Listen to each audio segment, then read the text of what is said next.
Hello, everybody, and thank you all for coming to the panel, The Future Waterfront, Blue Highways, Climate Resilience, Access, and Equitable Development.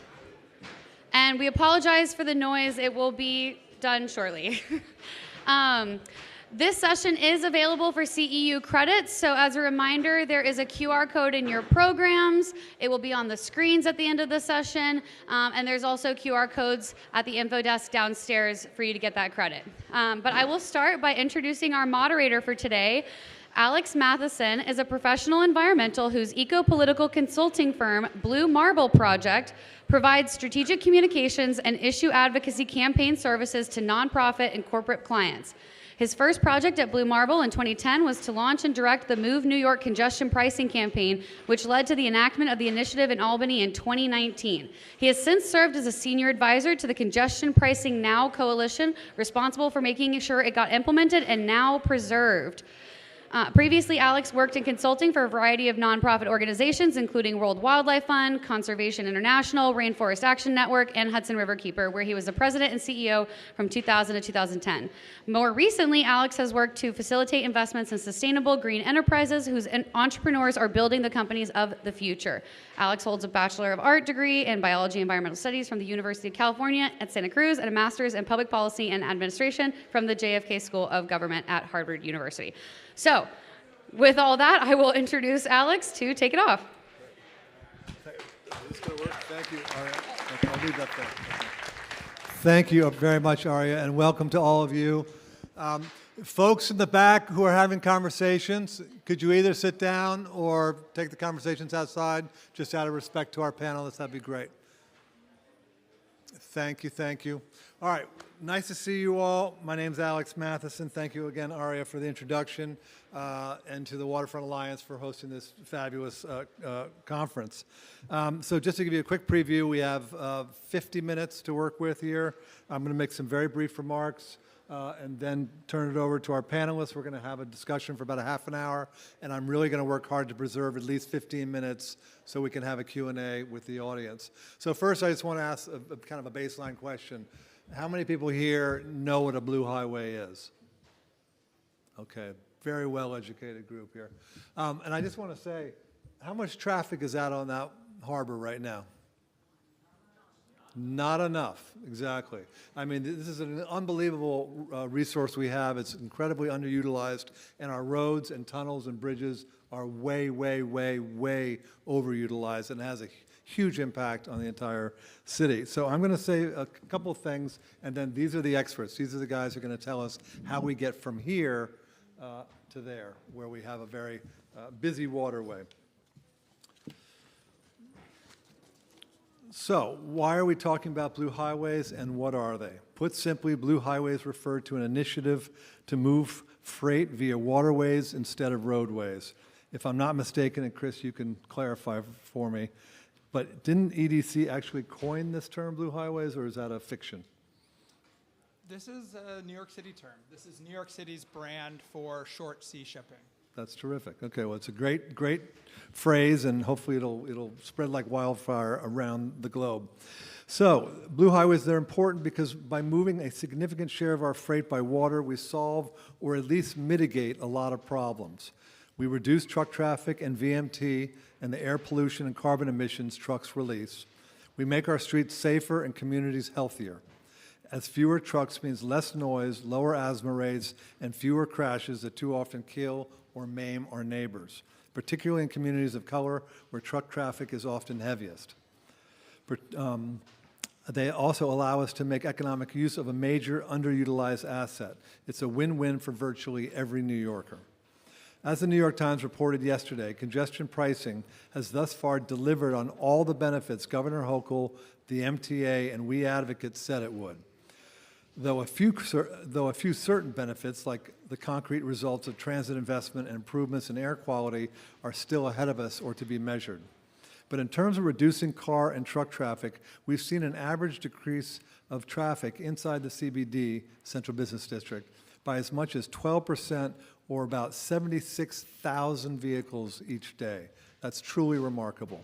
And as the New York Times rightly pointed out yesterday in that article, which I hope a lot of you saw, it started the piece by saying, rarely do you have a major public policy initiative where you get the benefits immediately. Often you don't even see them. They're hard to kind of detect. These were very concrete and very clear. Of course, we'll see a rebound effect eventually. That's when the reduced traffic partially returns as drivers decide it's worth the $9 to be able to drive, and/or when they want to take advantage of the less traffic that they see when they come to town. But overall, it's been an astounding and an immediate policy success. But congestion pricing won't solve the truck problem we still have here in New York City. As of 2023, which is when the data is most recent, 89% of the 365 tons of cargo moving through New York City was carried by trucks. Cargo tonnage is expected to grow by nearly 70% by 2045. That's a mere 20 years from now, which is going to go very quickly. The numbers alone make it clear that that is simply not sustainable. But that's where blue highways come in. Moving freight from our roadways to waterways is the next logical step to building on congestion pricing's traffic reduction and quality of life improvements. But there are barriers that have so far made progress slow. This administration has done more than some past administrations to highlight and cheerlead the issue, and has some important infrastructure projects that have been recently announced and are in the pipeline. But beyond the garbage and aggregate freight routes that were established years ago and that we can build upon, there are very few marine freight landings and very few boats in the water moving cargo as of today. The work is still ahead of us.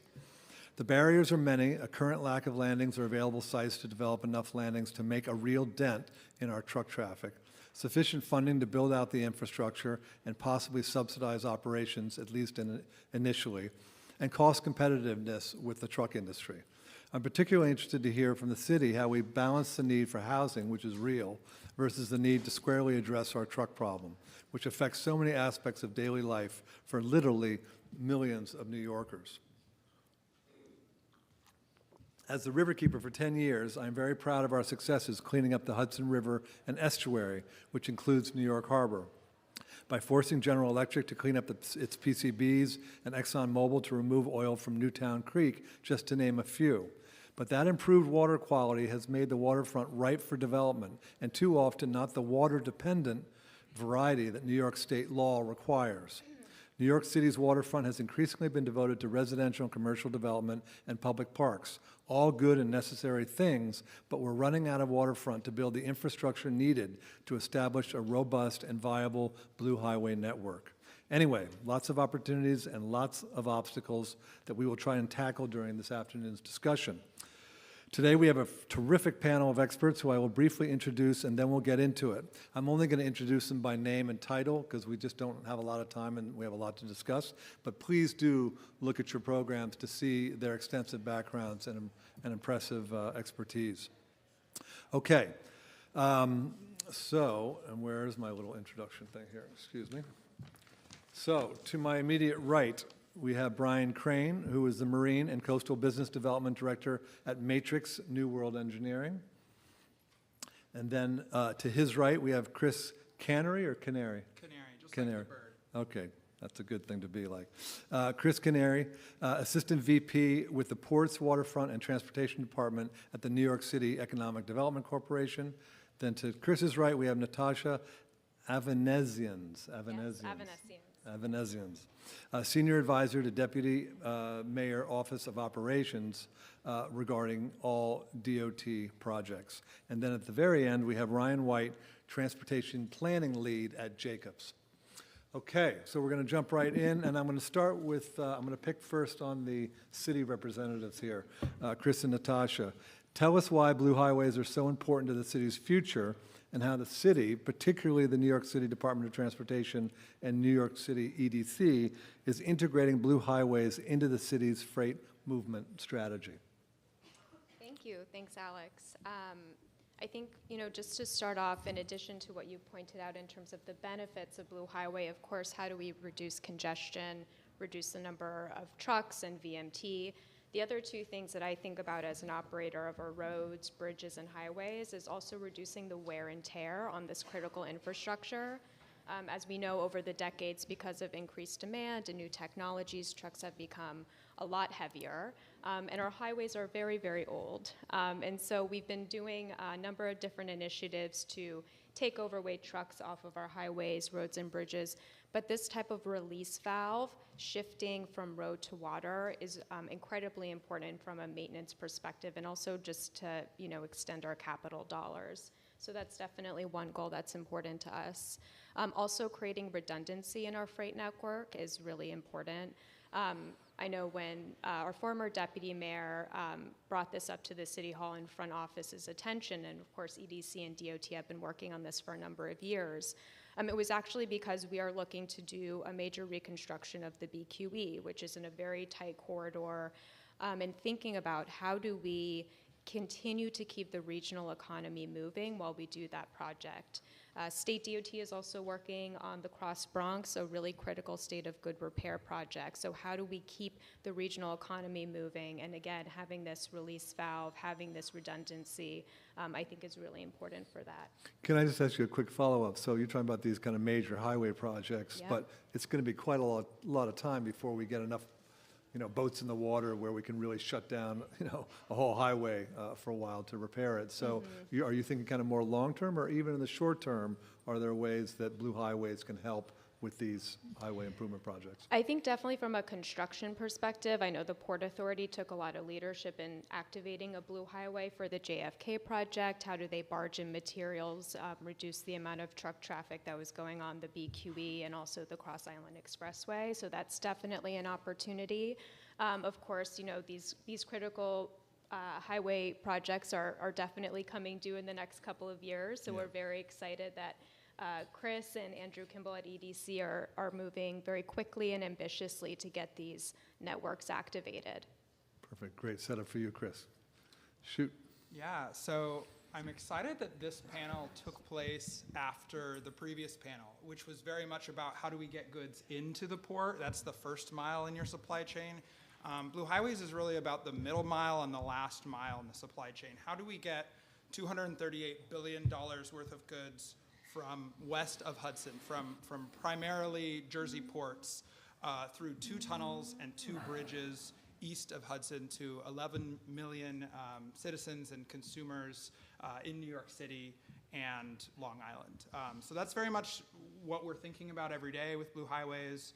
And I'm looking forward to talking to you about kind of what that divides into, because Blue Highways is very much, there's 2 major verticals, the microfreight program and the bulk program, and some of these programs will come online in the shorter term, and some of these are much longer term projects. Right. So Chris, you and I have talked separately about this idea of kind of the aggregate and garbage movement, which has been going on and been moved by barge and so on for decades. And I think you've talked about the opportunity to really increase the amount of volume that those vessels are pushing. But how does that relate to kind of the new kind of, what are the new kinds of product or cargo that we can expect to see on the water if we build out this Blue Highway network? Yeah, so what we're really pushing, what I think will be new and revolutionary, is the microfreight program of Blue Highways. And Brian Craine here is leading our effort here. And that is going to be moving parcels, your e-commerce packages, your Amazon deliveries by water. And for there, we're primarily targeting smaller microfreight specific landings in dense neighborhoods for e-commerce and parcel delivery. These landings, they're not going to be ports, they're not going to be marine terminals that require a lot of space. They're going to be handling smaller containers that clip on and clip off of cargo bikes. So you've heard of Ro-Ro, you've heard of Lolo. I'm trying to coin the term Coco because these the micro containers on the back of cargo bikes, they're going to be going across the harbor, not with the bikes, but clipped on and clipped off the back of cargo bikes on ferries. And the fact that they don't need a lot of space in these containers is good because these dense neighborhoods typically do not have a lot of waterfront space to share. This is where space is at a premium for parks, housing, offices, and other uses. And this density is actually what makes Blue Highways economically viable. Is we're finding that when we talk to last mile delivery operators, the cargo bikes can actually make faster runs around the neighborhoods because they're able to park closer to the final destination that they're delivering their goods. So these dense neighborhoods, not a lot of space, so we have very space-efficient cargo bikes using these landings and going into the congested neighborhoods where they are most in demand. And do you want to just cite, just for the audience, a couple of either recent examples of new landings or places where we can deliver some of these goods, or give us a preview of what we might see in the coming months? So in the short term, what is open for business is Pier 11. This is a pier that DOT has and EDC helps maintain. This is a hub for NYC ferry operations, and we are happy to partner with last mile companies for pilot projects on that pier. In the longer term, our first publicly available microfreight pier will be downtown Skyport, formerly known as Downtown Manhattan Heliport. We named a new operator earlier this year after a competitive RFP process. So downtown Skyport is going to have electric vertical takeoff and landing aircraft, but in addition to this, as part of making it a 21st century multimodal hub, it will have a Blue Highways landing as well for cargo bikes, the COCO operation. And I'll turn over to Brian to talk a little bit more about what that will look like. Yeah, thanks, Chris. So while we're looking at the downtown heliport site, we're really trying to take a step back and think about all the different potential users that are going to be coming to this landing. As we're tasked with design as part of this, we want to be specific about the design, but we want to be as broad as possible because we don't know exactly what the future is going to hold. There's going to be, hopefully, a wide, diverse range of users that are coming in with these micro containers and coming with the e-quads and the e-bikes. So we're trying, in the process right now, is to talk to different users and operators to understand what that range of use is going to be, so that the landing we design and put in place has the most longevity with the widest range of potential users at the site.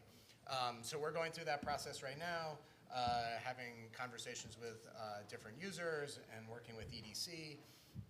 Really just make it as dynamic of a site as possible to accommodate as many of these uses and maximize the volume and capacity at the site.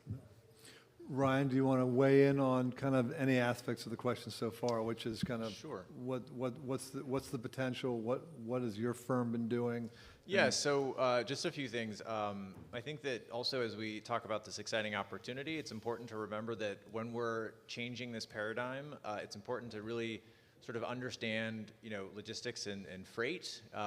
As with all modes, they're competing with each other to move something, right? So rail is competing with maritime, and maritime is competing with trucking, and each of them is competitive with different things or distances, and so as we kind of dive into this program, having an understanding of that is really key. I myself used to be at EDC and worked on this program myself. I'm so excited to see that this continues. I think it's really important to reduce congestion and clean our air. I think as we look at these different use cases, of which there could be several, I think understanding, what that shift looks like is important. If you simplify sort of the supply chain, I think we had talked about this earlier, if you can envision larger vessels going to New Jersey, they offload their containers there, they go to a distribution center, off exit 8A, all that stuff gets taken out of the containers and basically sent back to New York City. We have to figure out a way to sort of intercept that before it gets to the New Jersey waterfront, such that what Chris is talking about happens, right? So if it's going to be this kind of COCO clip on, clip off, where does that actually happen? I think that, I'm sure that those conversations are being had, but I think, sort of identifying those use cases is I think, really key. Well, can I ask, and I'm going to ask a slightly tougher question here, which is that, administrations, at least as far back as Bloomberg and perhaps before, well, probably not Giuliani, but at least as far back as Bloomberg, have been looking at this idea and kind of championing it and so on. I think the Adams administration has done more than most, and I think you guys are making good progress. But we still don't have regular routes in the water pushing regular, e-commerce cargo. And so I'd just love to hear from a few of you why that is and what the obstacles are. And I'm kind of getting to a lot of the nub of the issue here. But what is it going to take so that when we do this conference in a year or 2 or 3 years, we look out and we can point to a bunch of vessels out there moving cargo? Well, I know that you had touched on it earlier, and I know the folks on this panel were well aware. I mean, upgrading our waterfront, and as many of you know, our waterfront and pier infrastructure is incredibly old. So even once we start, doing some cost estimates, we kind of get in or we do pile testings and we realize, how much of a state of disrepair they are, and sometimes that can definitely balloon costs. I definitely would just reiterate what you just mentioned, that the Adams administration, along with our federal and state partners, have made, I think, a very historic investment in the past couple of years for Blue Highway, most notably the Brooklyn Marine Terminal project, over $200 million to upgrade the pier landings there, to expand capacity and upgrade the infrastructure for the Red Hook Container Terminal. There are a number of different pier landings that we've partnered with MARAD on, sprinkled across the city, much smaller pier landings, as Chris was alluding to before as well. And of course, investments recently announced with the Hunts Point Master Plan. How can we connect the Blue Highway with the nation's largest food co-op and start moving food and produce instead of via truck, but via waterway as well? I don't know if this is where you're trying to go with as well, but in addition to cost, obviously permitting can be a challenge. I know for a lot of private sector folks, it can definitely be a very intimidating spider web to see all the different jurisdictions at the city, state, and federal level that you need to go through. So I would, a couple of years ago through the Get Stuff Built initiative, the Adams administration did unlock a new initiative to streamline the permitting process for private sector entities working with the city. Currently, it's dispersed between the Small Business Services Administration and also the Department of Buildings. But next year, we're hoping, our goal is to actually have one-stop shop for folks to come from the private sector and get the permits they need to do those infrastructure upgrades. And I'm sorry, that's a collaboration with the federal government, you said? That's at the city level. At the city level, Yes. okay. Now, but to what extent, because there are federal agencies involved, state agencies like the DEC involved, so to what extent do we need to bring them into the circle for that one-stop shopping? Because the permitting is endless. I'd probably defer to the other experts on the panel in terms of all the different types of permits across the different levels, but I know the Waterfront Alliance has been an incredible advocate to establish that one-stop shop between all levels of government to do that. Mm-hmm. So what do others have to say about the obstacles? I was just going to say, I think you asked why hasn't this come to fruition earlier?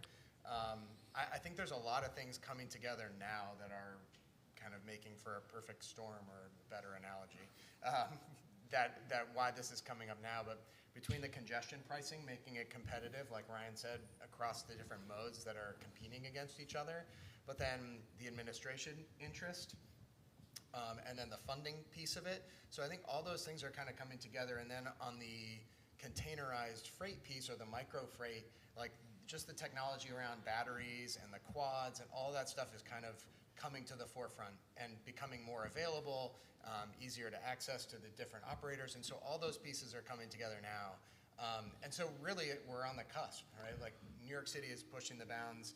There's not a whole lot of other examples out there. And the city is taking action to build a landing, to set it up so that operators and users can come and start using these different landings. So it's really the very beginning, or the tip of the iceberg, moving forward, which has come from a lot of different things. Unfortunately, I'd hoped we'd have an operator on this panel, but we don't. But if an operator were on this panel, would they agree with you that everything's coming together into a perfect storm, or are they still feeling? Yeah. Are they still feeling? I think the short answer is no, but I think we're getting there. I think we're trying to be as open and collaborative and get to a point where it is, user friendly. So I think it's in the purview. Ryan, you had a comment. I was just going to add that, obviously, the industry is sensitive to time and money. So as we sort of roll this program out, we have to recognize that for this to be competitive, it's got to compete with trucking, which is inherently nimble and flexible, right? So even if we're sort of moving or shifting to a kind of clip-on, clip-off operation, we just have to keep that in mind that, this industry is looking at the bottom line, and so we've got to make sure that whatever we're doing is competitive, both from a time and money perspective. I think the city's done a good job at sort of establishing this partnership with the private sector, which is desperately needed. The city is, putting in a lot of money to develop these landings. And so far there's been a lot of carrots, I would say. I think possibly in the future, maybe some sticks might be looked at. I'm not sure. But I think we as a metro region have done this for a long time where, we've moved a lot of waste, with DSNY by barge for a long time. After Fresh Kills was closed in 2001, there was a shift to trucking, and we clearly didn't like that. And so then the MTSs were redeveloped so that they could accommodate containers, and now we containerize waste with DSNY and send it to Staten Island, and it's moved by rail elsewhere. And so that's a very multimodal kind of innovation. Obviously, that's potentially more of a public good, but still, I think if you look at logistics and the things we consume, that does have an effect on our lives. So I'm just saying maybe we think creatively about how we approach, some of these challenges. I have to ask the question, who are we hitting with these sticks? And I ask that because I presumably it's not the operators who are going to be moving the cargo because they haven't done anything wrong per se. We need them to get in the water and move this cargo. Is it the distributors? Is it Amazon? Is it who gets the sticks? That's the 60,000. What's the old $64,000 question. Yes, yeah. I mean, I don't have a perfect answer for that, Right. but I think those things could be looked at, and Yeah, well, I mean, congestion pricing is a stick of sorts, right? Yeah. I mean, I whether think it goes far enough to incentivize Amazon and everybody else to start moving cargo differently, we'll see, but it's certainly a step in the right direction. Yeah, and I think with congestion pricing, it's a funny one because, that's obviously reducing congestion, which highway congestion in a way benefits the Blue Highways program because you're disincentivizing the use of our highways. Yep. And suddenly we're seeing the benefits of that, but at the same time, the cost is going up for the trucking community. While they can deliver during the overnight hours and save, I think, 75% on those congestion fees if they're in the CBD. I don't know, I guess we'll just see how that kind of plays out. Yeah, okay. I mean, you raised an important issue, and it's one of my questions, but since you raised it, we'll jump into it. And it may require the Q&A with the audience, because I know there's some operators in the room to help us with that piece. But you mentioned cost competitiveness, and I was involved with an operator a couple of years ago, and we were so close, but we couldn't quite get a deal done with one of the major distributors because we weren't quite as inexpensive as the trucks. And so how do you guys, from the city standpoint, as consultants and consulting firms, how do you think about this cost question? Do you worry that it'll never be as cost competitive as it needs to be to really have a full network of boats on the water moving cargo? Is it going to require subsidies? Are they short-term? Are they long-term? How do you guys think about this cost question? Go ahead, Chris. As part of this RFEI that DOT and EDC put out in 2023, we got 23 responses from last mile distributors, amongst others, and my team was able to ingest a lot of the financial information that last mile distributors offered up. And we're able to come up with a financial model of Blue Highways microfreight operation. This is for the microfreight component of Blue Highways, not the bulk freight. And you're playing around with some of the different variables, and so there is a range of costs. But at the maximal use of vessels, at the maximal use of the cargo bikes, we were seeing that Blue Highways was coming within about 2 cents of trucking. And then we added congestion pricing, which on a per parcel basis adds about 2 cents. And so I'm really excited by the last mile technology and operators that have come online within the last few years. We work with some last mile distributors that are startup entities, and so they're very nimble. But I'm also excited by the fact that congestion pricing might be exactly what tips the balance for making Blue Highways price competitive with trucking. So you're saying that marine freight operators are potentially already cost competitive, and congestion pricing could kind of tip them over, and presumably with economies of scale, more business, more routes, more boats, they could bring those per unit costs down even further? Yeah, I mean, there's a lot of different variables in play. Do you rent or own the vessel? What are your leasing terms? But in these ranges that overlap, we are seeing significant overlap between Blue Highways and trucking.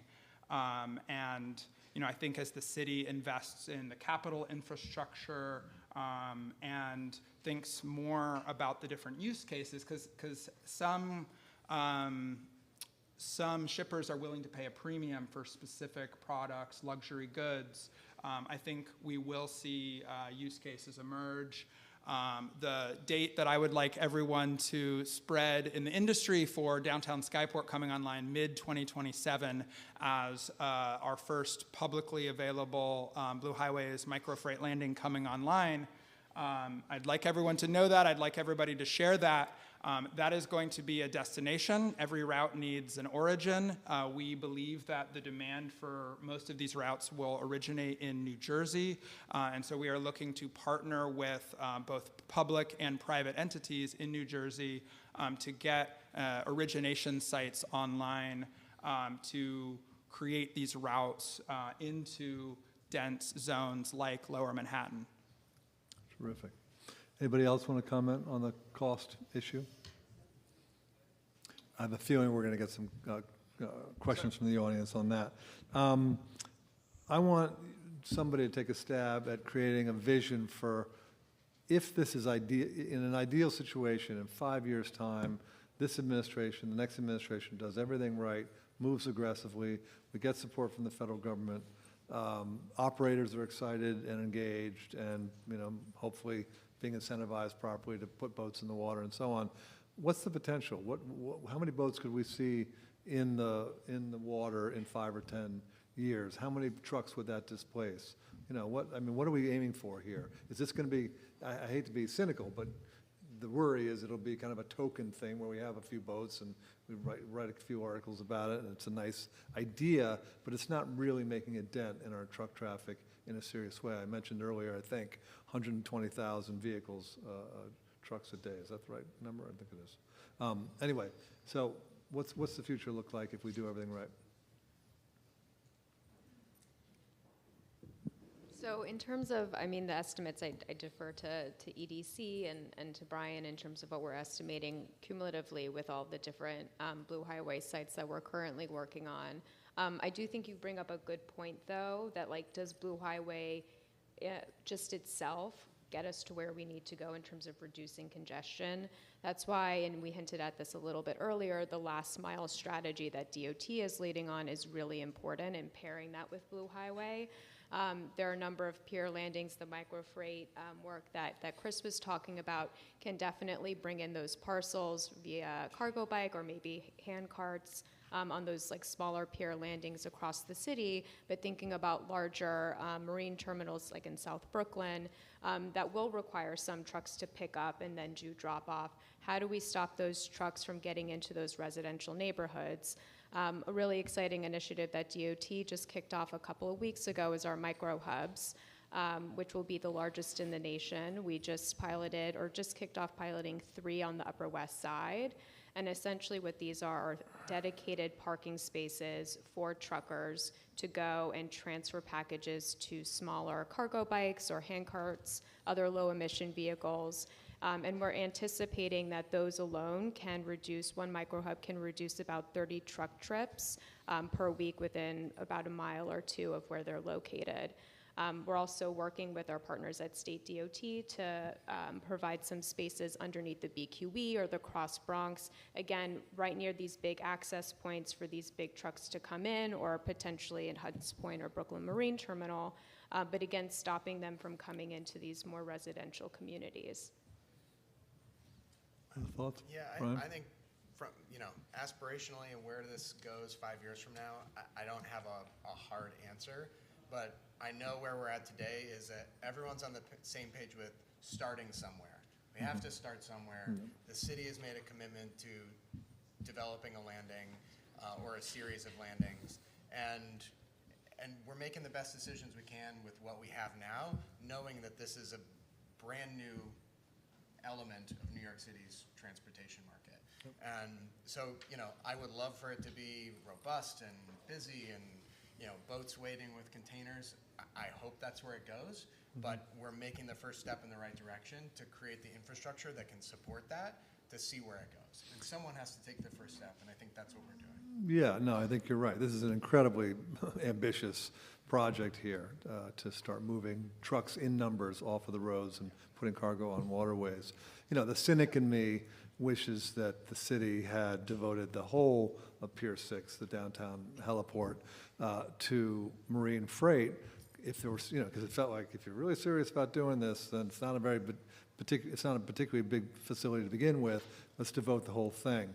The optimist in me says, okay, this is going to be a trial run. See how it works, see how the neighborhood receives it, see how much cargo is distributed from that spot. And over time, these are 5-year leases. Over time, maybe we bump these helicopters out of the way and turn this into a dedicated marine freight facility. So I appreciate that. But my larger question, I'd love to hear some more comments, is we have eaten up so much of the waterfront already in New York City with commercial and residential development, housing, public parks, all of which is great.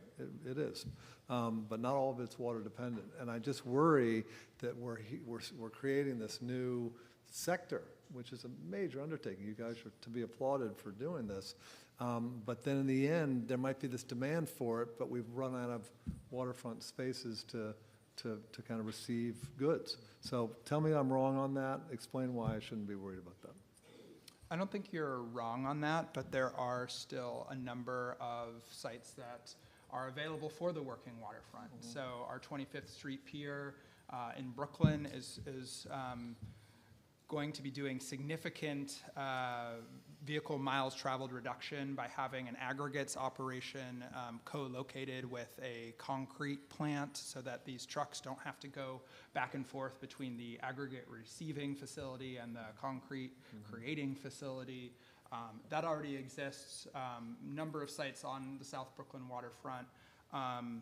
Manhattan, we're trying to be opportunistic with what exists, but I mean, the good thing about the micro freight is that it doesn't require, a 100-acre port. We can't afford a 100-acre port in Manhattan. Nobody wants a 100-acre port in Manhattan, and so we can kind of punch in through the greenways with pretty small openings, as long as folks are tolerant of the fact that there will be cargo bikes and that this is a better alternative to having more trucks on our roads. People need to understand that there need to be cargo bikes crossing our greenways, and we're working with our partners to do that in a way that is accommodating of all users. And so I think as we continue to build out our greenways, which I love, we continue to be cognizant of the need for maintaining the working waterfront. But I think maintaining what we have, I think, will be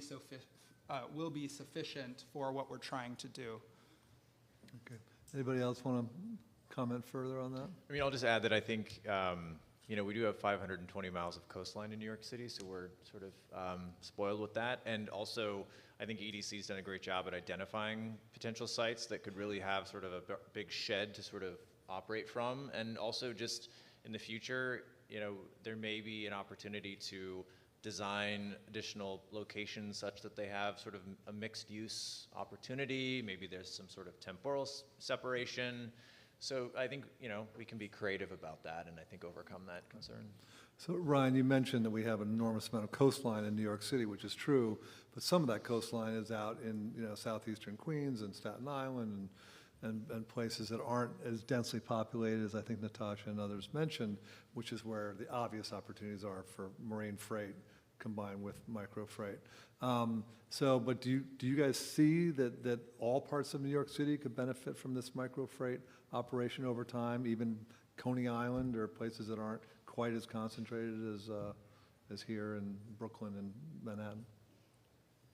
I mean, I think one way that is maybe not so obvious is that even if you don't have a Blue Highways facility in Sunset Park, for example, although we're all looking at Sunset Park, but even if we don't have a Blue Highways facility, getting trucks off of our roads, out of the major truck routes, benefits everybody. Right. And so I think everyone in the city will benefit, even if you don't have a micro freight facility directly in your neighborhood. Okay. All right. I'm curious to know, and we're running out of time because the previous panel went over time a little bit. So I'm going to ask you a kind of final lightning round, and I'd like to ask each of you, what are the few things, just give me a couple bullets, don't elaborate, you only have a minute each, but the few things that you'd like to see happen that you think is going to make the difference over the next couple of years to really seeing the kind of Blue Highway network and micro freight network that we're all imagining. And you can elaborate perhaps during the Q&A, but just the bullets. Brian, you want to start? I had to get my notes because I wrote down a couple thoughts earlier. So support of action. I think just as an entire industry, recognizing and coming to the table, understanding that we are trying to do something new and have patience and support, come with positive energy and positive ideas. So that was one. I think collaboration from regulators, and that's not to say that they're not, but I think we mentioned permitting these different landings, so having their buy-in and their inputs early in the process, understanding again what we're trying to do at a big picture. And then the last one is user engagement. These landings in this program are directly related to the users and how often they use them, the type of cargo they're moving. And so communicating to us and EDC and the city, what they need to operate, what does the landing need to look like, and their parameters as well. So, those are my three big. Great. Chris? A downtown skyport coming online in 2027, used by multiple operators. Enthusiastic participation from New Jersey. We need a New Jersey origination site, multiple, and ideally a landing in New Jersey right next to a logistics and warehousing center, so goods can zip right over. And then lastly, a greater percent of construction projects in the city being served by Blue Highways affiliated aggregates facilities at Hunts Point in the Bronx. If you saw the ConAg Global announcement, April 22nd, there's going to be a new aggregates facility there, and 25th Street Pier in Brooklyn. More use of construction projects using those facilities. Great. Natasha? I think for the audience here, and of course the panelists, continuing to advocate in Washington, D.C., why U.S. DOT MARAD should continue to fund these types of infrastructure improvements. There's not only the climate implication, but of course, again, a regional economic implication too, with more congestion. I'd also add, we didn't really touch on this, but also community education. I think, again, this is, new for the industry, new for New York City, but this is definitely new for people that live by the waterfront too, and they are going to can be the biggest ally in making sure that these things actually can come to fruition, or they could be our biggest impediment. So making sure that we're working with local stakeholders to really educate them on the benefits. And then just going back, I know Chris talked about the waterfront infrastructure upgrades that are needed, but also the last mile piece and making sure those both speak to each other. Great. Thank you. Ryan? I just have one, big one, which is just hopefully having, you know, one or two big names from the private sector to help support this as well. Obviously, we would like to see sort of a more robust ecosystem with smaller operators, as Chris mentioned, but also just some like big players in logistics committed to this and also just contributing to its success. I think the private sector really has to step up and help with this. They're impacted by congestion as well, so I think that having them to do this would be helpful. And I just want to also say that I don't know that we have a choice not to at least try to do this. You know, as you mentioned, freight volumes will increase by something like 70% in the next couple decades, and we just, you know, we're not building more highways, so it's got to go somewhere. Our waterways are asking to be used. We've moved people, waste. Why not continue to try to move goods? So. Exactly. Thank you all very much.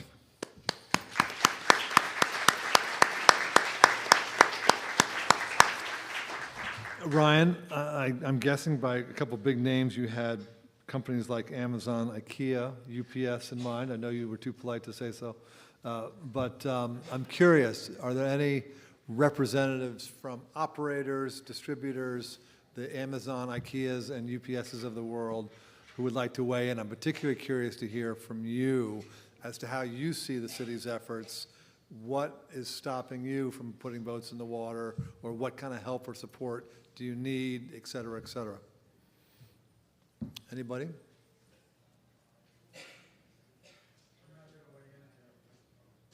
Oh, we do have microwave phones, do we? Or did somebody? Oh, you know what? I'm going to have to be moderator and mic passer.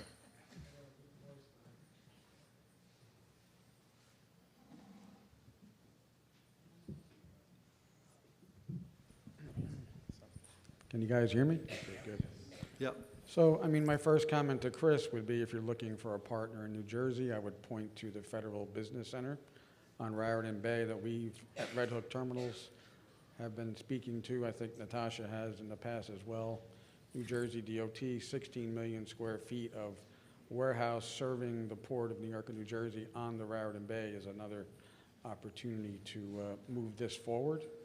I would add that this is certainly not a new concept. Moving freight on the water is certainly something that has been going on for many, many years, for sure. What is new is the support that we're seeing from the city, New York City DOT, New York City EDC, City Hall. It's a new thing to get this kind of support, which we certainly applaud. And we should all really applaud that, because moving forward without doing something new like this will be to the detriment of everyone who lives, works, or visits New York City. There's just no more tolerance for continually depending on trucks as our only means of sustainability going forward. So the renewed interest in the Brooklyn Marine Terminal as a viable port for the future, as a hub, and building out the, I like to call spokes, for a mass transit system for freight is a wonderful way of moving forward on a program that will take both public and private work to do that. And we spent many years talking to folks like UPS and others about using the water.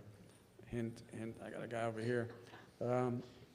But it is hard to get them, not just UPS, but anyone over the finish line in using something new that they're not familiar with. I mean, we were meeting with everyone from water distributors as far away as Maine to locally about moving their commodities on the water. And it's going to take an initiative, as Ryan indicated, the carrot and the stick being incentivizing them once there's a system in place. And we need to have the system in place first before pressuring folks to use something that they're not going to be familiar with. It may even cost more. But if you look at the public benefits of this, the public benefits will outweigh eventually the cost, right? And it will start to equalize. So congratulations to everyone on the panel here and the city for taking this big step forward. It's been a long time coming. Thank you. Well, you've raised an interesting issue, which I was going to mention before, with the cost competitiveness. I only got through about half my questions. But there's obviously a lot of externalized costs from trucking and from the status quo that are imposed on New York City, its residents, and so on. Are there ways that you guys are thinking about how to internalize those costs so that the real cost of trucking is what we're competing against, not this kind of heavily subsidized through externalities cost?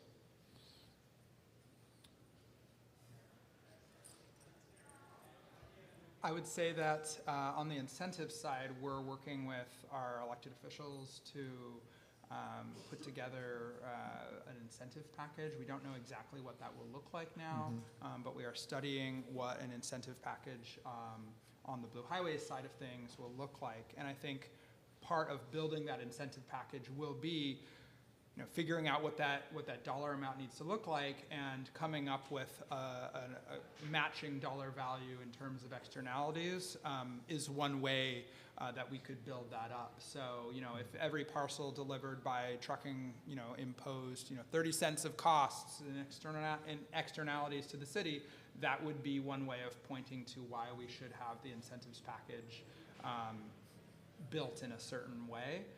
We have not done that yet, but that's something we're actively exploring. And could you or one of the other panelists just characterize very briefly what is the interaction, the nature of the interaction between the city and the kind of regulators, if you will, or the folks like you who are trying to get this up and running, and the operators, the private sector? Do you guys have like a task force, a kind of a public-private partnership or task force that are wrestling with these issues so you actually are hearing firsthand from the operators what's keeping them from? Yeah, so just yesterday I was at the DOT Freight Advisory Committee. That's a quarterly body that meets. This is with, it's led by DOT. Other city agencies are invited, and last mile distributors are invited as well. Amazon, IKEA, Dutch X, Prologis, they're all on the distribution list. So if they want to come and talk to us and there's for example, 5-minute presentations on all of the latest things happening at DOT, and one of them yesterday was microhubs. I gave a 10-minute presentation on Blue Highways, and so that's one way that we're interfacing. But then specifically for the microfreight, Blue Highways, specifically for Blue Highways and not just freight citywide. We did a Blue Highways Industry Day last year. We're looking to do another one this fall, so a second Blue Highways Industry Day. I think some of you in this room came to that. We'd love to see more people this year. And we're looking at putting together some type of working group to make sure that we have included all of the different players that might want to be involved in the design that Brian's team is putting together for downtown Skyport, because we want to make sure that whatever technical specifications we put together are accommodating of all the different types of uses and cargo bikes and hand carts that might be used. Okay, great. I know the plenary session is going to start in a little bit, but I want to allow time for one more question. Did you have a question? Yeah, I have a question. Can you get the microphone from this gentleman?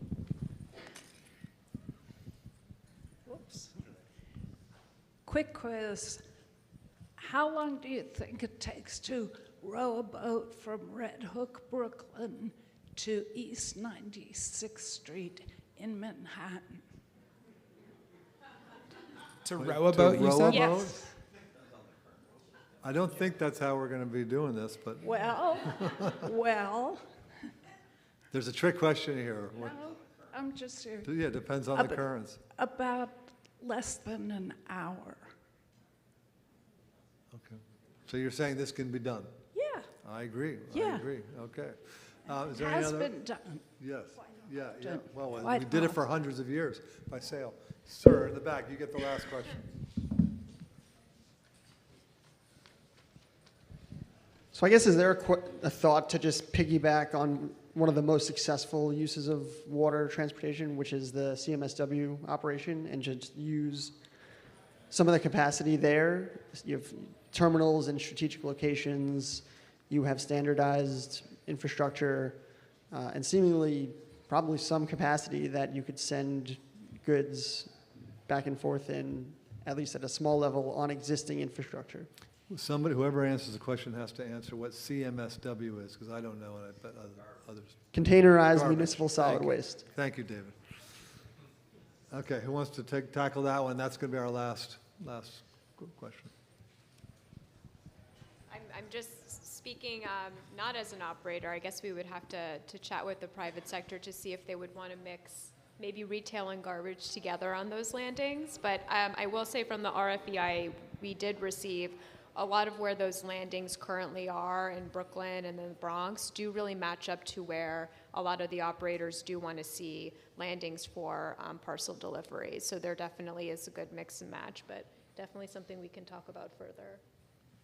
I mean, I'll say that one thing I want to say about DSNY's operation is that even if everything else does not make a dent, moving municipal solid waste by water has been such a win for this city, and so anything that EDC can do to be, a resource and a thought partner for DSNY to move more containerized municipal solid waste on our waterways is good. I could speculate that DSNY would want to have 24/7 access to their facilities, but then I could further speculate that there are probably windows of time in which it would be appropriate to move and use that infrastructure. It's a little bit challenging because I think those sites, when I'm thinking of where they're located, might be best for microfreight, and so those punch-in points into the city where those marine transfer stations are might need to be adapted in some way, but it's definitely something that we should work at. And collaboration between city agencies is really important and not something that we always do to the best of our abilities. Okay, I think I speak for everybody in wanting to thank all of you for doing this work. We want to see this happen.